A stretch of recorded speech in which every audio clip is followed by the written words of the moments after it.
Salam Indonesia, jumpa lagi dengan channel Info Kekinian, Tulisan TV, channel yang menginformasikan berbagai berita penting yang terjadi di seputaran Indonesia, yang diambil dari berbagai media online. Kali ini Tulisan TV akan menyampaikan tulisan berita dari CNBC Indonesia, yaitu media Rusia sebut ada laboratorium biologis rahasia Amerika Serikat di DKI, Jakarta. Media resmi pemerintah Rusia, Sputnik, menuding Amerika Serikat memiliki laboratorium biologis yang berlokasi di Indonesia. Sputnik menyebut laboratorium itu berada di Jakarta, tepatnya di Jalan Percetakan Negara, Jakarta Pusat. Diketahui temuan dari Sputnik ini diungkapkan saat Moskow menemukan laboratorium serupa milik Washington ketika menyerang Ukraina. Rusia mengklaim AS sedang menciptakan senjata biologis baru yang dapat mengancam dunia. Sputnik mengungkapkan bahwa laboratorium tersebut merupakan rumah bagi Namru-2 atau fasilitas bioriset yang menyimpan patogen dan virus berbahaya. Unit Penelitian Medis Angkatan Laut AS Namru, berakar di Guam di bawah Yayasan Rockefeller.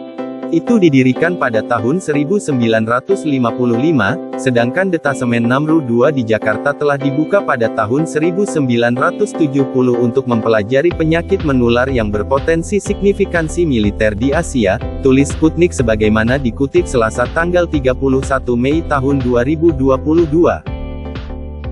Mantan Menteri Kesehatan Siti Fadila Supari menilai tudingan Rusia berkaitan dengan Namru-2 yang berada di Jakarta Pusat. "Gak ada lainnya," kata Supari saat dijumpai reporter Detik di kediamannya, kawasan Duren Sawit, Jakarta Timur, Selasa, tanggal 5 April tahun 2022. Supari menyebut keberadaan Namru-2 di Indonesia memang sempat menjadi polemik. Penjagaan ketat di laboratorium Namru-2 oleh Angkatan Laut AS pada era itu menyebabkan banyak mata menaruh curiga terhadap aktivitas yang mereka lakukan. Sampai-sampai, ketika itu, Supari sebagai Menteri Kesehatan pun tidak diperbolehkan masuk ke Namru-2. Padahal dia punya wewenang masuk lantaran lokasi Namru-2 berada di kompleks milik Kementerian Kesehatan. Peristiwa itu mengingatkan Supari terhadap pesan 4 dosen Fakultas Kedokteran Universitas Indonesia yang menyambanginya ketika dia baru saja menjabat Menteri Kesehatan pada 2004. Keempat dosen yang sudah berusia sepuh itu, kata Supari, memperingatkannya agar berhati-hati terhadap Namru-2. Supari diminta menyelidiki aktivitas yang dilakukan Namru-2 karena dicurigai memiliki agenda terselubung. Namru ini adalah kegiatan intelijen yang tercover dengan kegiatan penelitian, kata Supari, menirukan pesan salah satu dosen FKUI yang mengunjunginya waktu itu.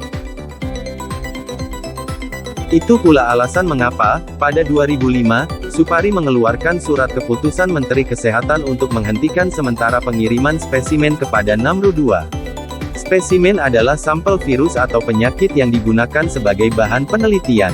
Melalui SK itu, Supari melarang universitas dan berbagai laboratorium di Indonesia menjalin kerjasama dengan Namru-2.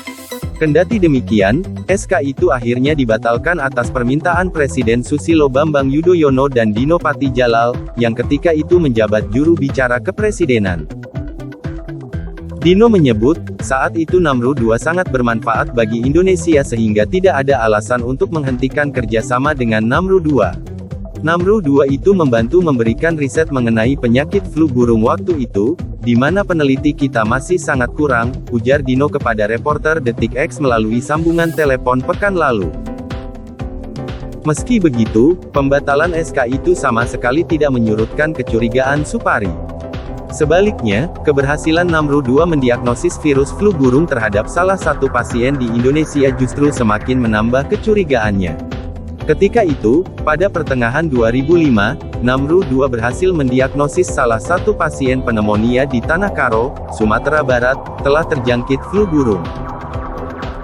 Klaim diagnosis itu membuat Supari kaget.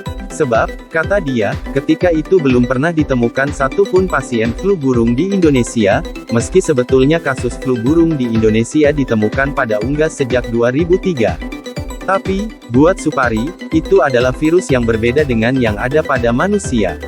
Menurut Supari, untuk bisa mendeteksi pasien flu burung, laboratorium harus terlebih dahulu memiliki primer dari virus itu sendiri.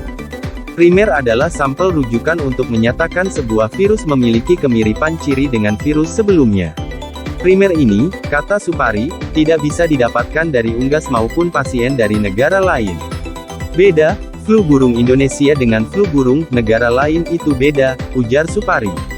Kecurigaan Supari kemudian semakin menjadi ketika ia mengetahui Namru II telah mengirimkan galur H5N1 salah satu pasien flu burung di Indonesia kepada Pusat Kolaborasi Organisasi Kesehatan Dunia, WHOCC.